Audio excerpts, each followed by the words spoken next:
No hay voz para mí en su día perfecto. Soy Rebeca, tengo 25 años, y hace poco descubrí que mi existencia no siempre es deseada. Al menos no cuando hay fotógrafos delante o diplomas de por medio. Mi hermana menor, Yolanda, de 22, acaba de graduarse de la universidad. Y antes de que pienses, qué bonito, seguro que fue un momento emotivo para toda la familia, déjame corregirte, no fue un momento familiar. Fue su momento. Literalmente suyo. Porque, según sus propias palabras, yo no encajaba en ese escenario. Unos días antes del evento, mientras hablábamos de la organización de la ceremonia, me soltó que prefería que no asistiera. Así, sin anestesia. Sin rodeos. Con una frialdad tan quirúrgica que por un momento pensé que hablaba de otra persona. Me dijo que quería que ese día fuera perfecto, tranquilo, sin complicaciones. Que mamá iría, por supuesto, pero que ella necesitaba estar rodeada solo de quienes le hicieran sentir cómoda. Yo, al parecer, soy una fuente de incomodidad en su vida. Intenté no reaccionar de forma exagerada. Me limité a sentir, aunque por dentro sentí como algo se despegaba. Supongo que siempre había creído que era una parte importante de su vida. No indispensable, no protagonista, pero al menos parte del reparto. Y de repente me convertí en un personaje eliminado en el último borrador. Empecé a repasar mentalmente cada momento compartido. Los años cuidándola, las veces que la acompañé al médico, las tardes ayudándola con trabajos, escuchando sus dramas universitarios como si fueran tramas de una telenovela. Siempre creí que todo eso construía algo. Que, aunque nuestras vidas se fueran separando con el tiempo, quedaría un fondo de lealtad o cariño. Me equivoqué. No fue una pelea. No hubo gritos.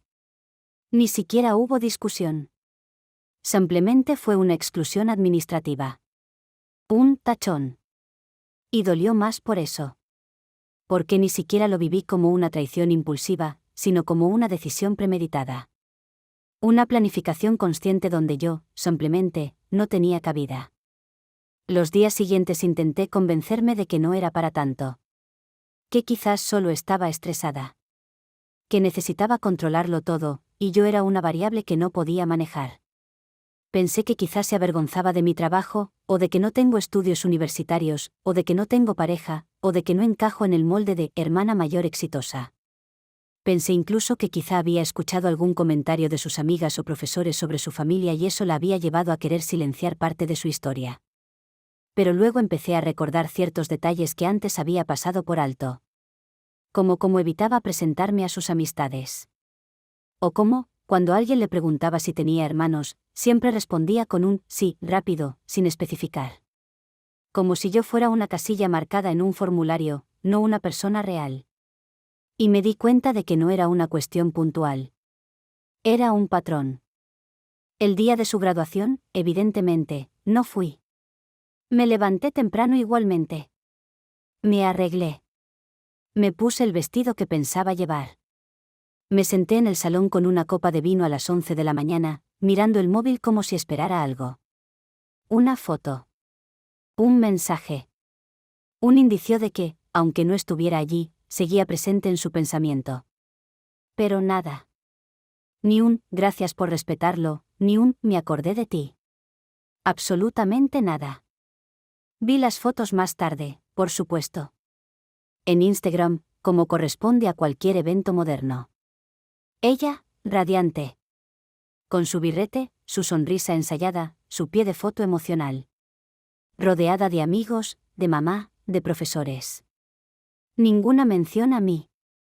Ni siquiera una frase genérica tipo, gracias a quienes me acompañaron en este camino, porque esa frase, incluso siendo ambigua, me habría permitido sentirme incluida aunque fuera por error. Pero no.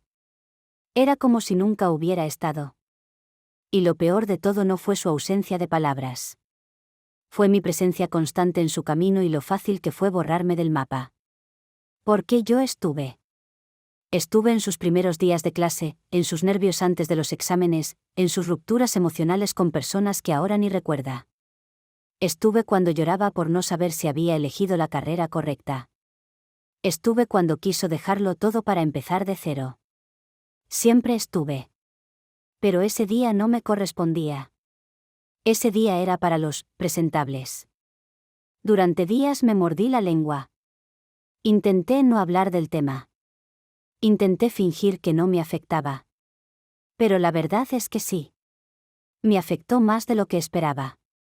No porque me negara un asiento en un acto académico, sino porque me negó un lugar simbólico en su historia. Y eso duele. Porque uno espera muchas cosas de la vida, pero ser invisible para tu propia hermana no debería ser una de ellas.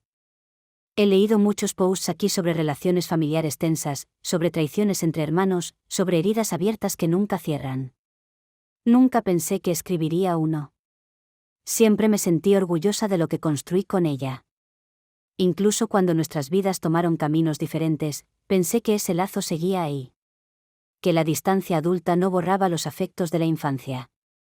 Pero me equivoqué. No estoy enfadada. No exactamente. Estoy decepcionada. Hay una diferencia.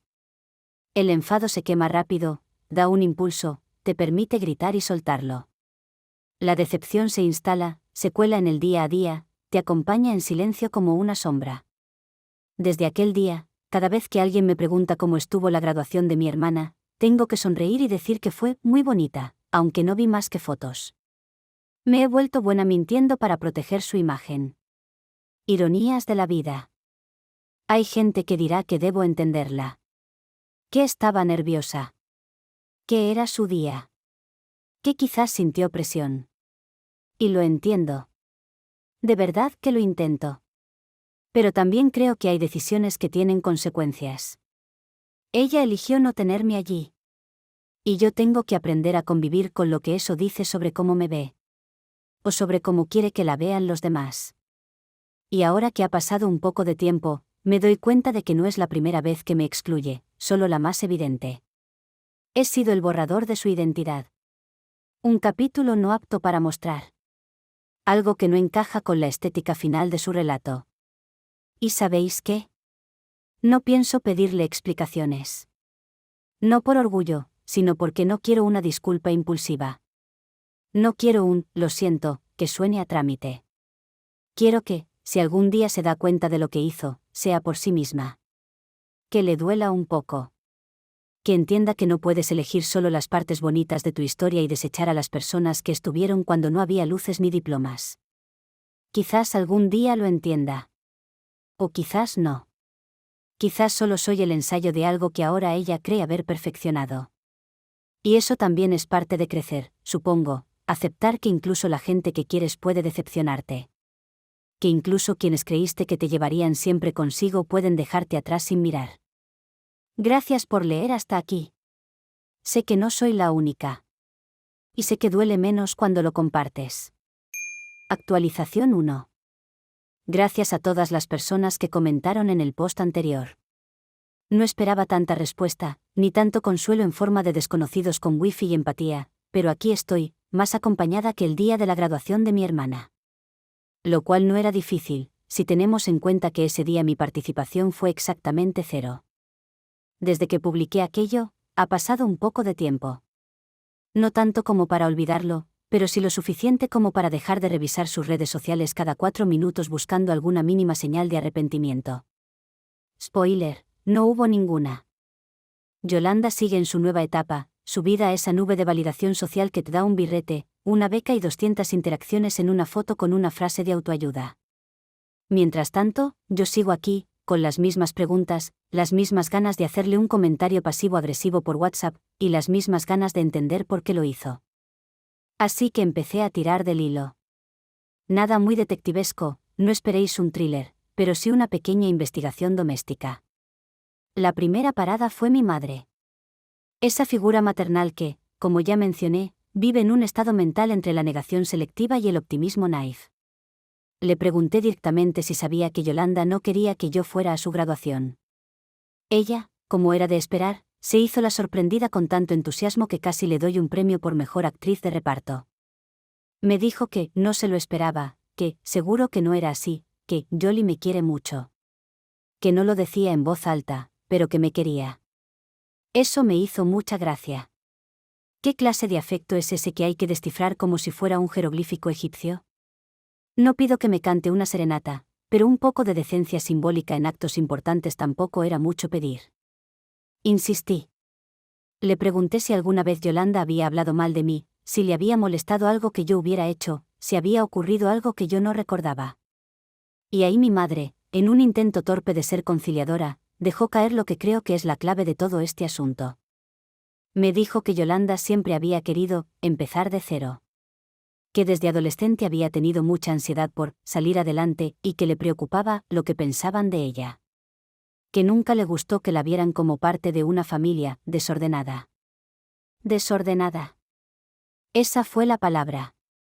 No modesta, no peculiar, no diferente. Desordenada.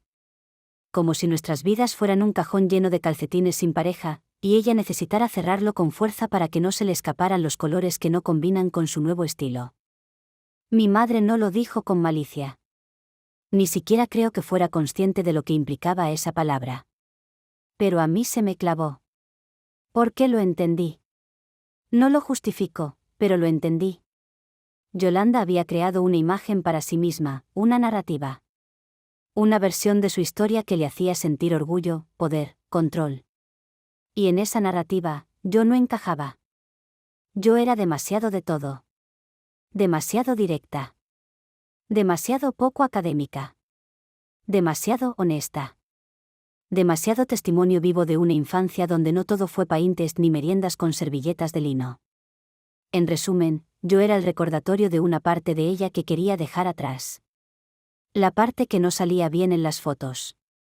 Después de hablar con mi madre, me senté sola un buen rato. Empecé a repasar otros momentos donde había sentido esa misma incomodidad, esa especie de tensión sutil cada vez que entraba en contacto con el mundo universitario de mi hermana. Las veces que me cambiaba el tema cuando le preguntaban por su familia. Las veces que me pedía que no subiera ciertas fotos juntas. Las veces que me decía que no hacía falta que fuera a tal o cual evento porque ya estaba lleno. Y me di cuenta de que lo había normalizado. Que había interpretado todo eso como señales menores. Como pequeños gestos de independencia, no como lo que realmente eran, una desconexión activa. Una poda emocional. Un proceso quirúrgico para recortar vínculos visibles sin que se notara demasiado. Me sentí como una cicatriz que alguien tapa con maquillaje porque no queda bien con el outfit. Y por primera vez me pregunté si tenía sentido seguir intentando estar presente en la vida de alguien que me prefería como fondo borroso. Porque no se trata solo de perdonar o entender. Se trata de si uno quiere seguir ofreciéndose a personas que no saben recibirte. Porque el cariño unilateral se parece demasiado al autosabotaje con envoltorio de nobleza. Sé que muchas personas dirán que hable con ella. Que exprese cómo me siento. Que no me lo trague. Y tienen razón. Pero también sé que hay conversaciones que solo funcionan cuando la otra persona quiere escucharte. Y, por ahora, Yolanda no da señales de querer escuchar. Solo publica stories con frases tipo, rodéate de energía bonita, y elige tu paz. Y claro, yo debo ser una amenaza para su paz. Pido perdón por existir con matices. He pensado en escribirle. En soltarle un mensaje largo, no desde el reproche, sino desde el dolor real. Contarle que su decisión no fue solo un detalle molesto, sino una herida que abrió muchas otras. Que su silencio confirmó mis sospechas más tristes. Que, aunque no lo diga, me despidió. Me dejó fuera. Y que no se puede seguir construyendo una relación sobre huecos. Pero aún no lo he hecho. Porque sigo esperando algo. Un gesto. Una grieta. Una mínima señal de que le importa. Mientras tanto, yo estoy aprendiendo a recolocarme. A dejar de insistir. A aceptar que, a veces, las personas que creías fundamentales en tu vida deciden hacer reformas y quitarte del plano. Y no porque seas mala, sino porque no encajas con los muebles nuevos. No quiero que esto suene a tragedia griega. No me voy a revolcar en el drama eternamente. Pero necesitaba contarlo. ¿Por qué duele? Porque no es fácil admitir que alguien cercano te ha apagado el volumen sin previo aviso. Que ya no formas parte del sonido ambiente de su mundo. que eres el eco de algo que no quiere recordar. Así que aquí estoy, actualizando este rincón digital donde puedo hablar sin sentirme culpable. Donde no tengo que fingir que no pasa nada. Donde no tengo que sonreír para no incomodar. Gracias por seguir leyendo. No sé si esto mejora, pero al menos, contarlo lo hace más llevadero. Actualización 2. Tenía pensado dejarlo aquí. Cerrarlo. Convertir esta historia en un punto final y seguir con mi vida, como buena hermana desplazada que acepta su papel de extra en la película de otra persona. Pero no. Porque la vida, que es una guionista caprichosa con sentido del timín, decidió soltarme una escena postcréditos. No fue una gran revelación.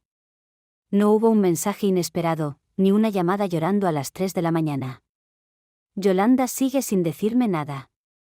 Sigue sin escribirme, sin mencionar el tema, sin pedir explicaciones ni ofrecerlas. Pero hizo algo mucho más revelador, se olvidó de cerrar una cuenta. Resulta que hace años compartíamos un correo electrónico familiar. Una reliquia de nuestros tiempos adolescentes, creado para que mamá pudiera estar en CC en todo lo que hiciéramos online. Con los años cada una se hizo su cuenta personal, pero el correo siguió existiendo, como tantas cosas que permanecen porque nadie se molesta en borrarlas. Yo no lo revisaba desde hacía meses, pero el otro día me llegó una notificación, un recordatorio automático de calendario que tenía configurado. Por simple curiosidad, o por instinto de hermana mayor chismosa, seamos honestas, abrí la cuenta. Había correos sin leer, promociones viejas, boletines absurdos. Y entre todo ese ruido digital, vi un mensaje dirigido a Yolanda. Un correo de hace poco más de un año. No era nada confidencial. De hecho, era un boletín de su facultad, con información para estudiantes sobre cómo solicitar becas, ayuda psicológica gratuita, talleres de apoyo emocional, y una nota al pie que me dejó helada. En esa nota se hablaba de un grupo privado, creado específicamente para alumnos con antecedentes familiares difíciles. Ambientes inestables o poco favorables para el desarrollo académico, lo llamaban. Había una lista de ejemplos: familias desestructuradas, abandono parental, historial de abuso o negligencia, ausencia de referentes educativos. Y luego, un pequeño formulario adjunto, donde los estudiantes podían contar, de forma confidencial, su situación. Yolanda lo había rellenado. No con mucho detalle, pero lo justo. Lo suficiente. No porque el correo estuviera ahí, sino porque entre los archivos de la cuenta estaban guardadas copias de documentos que había subido. Incluido un breve texto escrito por ella. No voy a reproducirlo palabra por palabra, porque es algo suyo privado. Pero el resumen era claro, hablaba de una infancia marcada por la inestabilidad económica, por la falta de estructura familiar, por la dificultad de tener referentes académicos. No mentía. No exageraba. Solo narraba nuestra historia desde su propia herida. Y ahí me cayó la ficha. Yolanda no me odia. No me quiere lejos porque yo sea insoportable. No me excluye porque yo sea un desastre o una vergüenza. Me borra porque represento el origen que lleva años intentando silenciar. Porque verme ahí, sentada entre el público, con mis vaqueros y mi sarcasmo y mi cara de «yo te vi llorar por no saber multiplicar por 2 cifras», le recuerda que todo eso fue real. Que hubo una época en que vivíamos en un piso con goteras, que mamá trabajaba horas infinitas, que yo hacía de hermana, niñera y psicóloga improvisada. Que hubo caos. Que hubo miedo. Que hubo carencias. Y que ella, ahora, lo está negociando con un mundo que le exige pulcritud emocional para aceptar su historia. Ver ese texto fue como leer una biografía en la que aparezco sin ser nombrada. Como si fuera una figura borrosa al fondo. No me dolió por lo que dijo.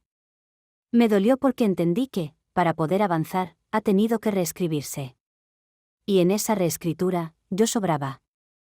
Y no me justifico. No la defiendo. No creo que excluir a alguien sea la respuesta a tus traumas.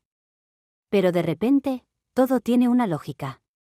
Una torpe, dolorosa y cruda lógica.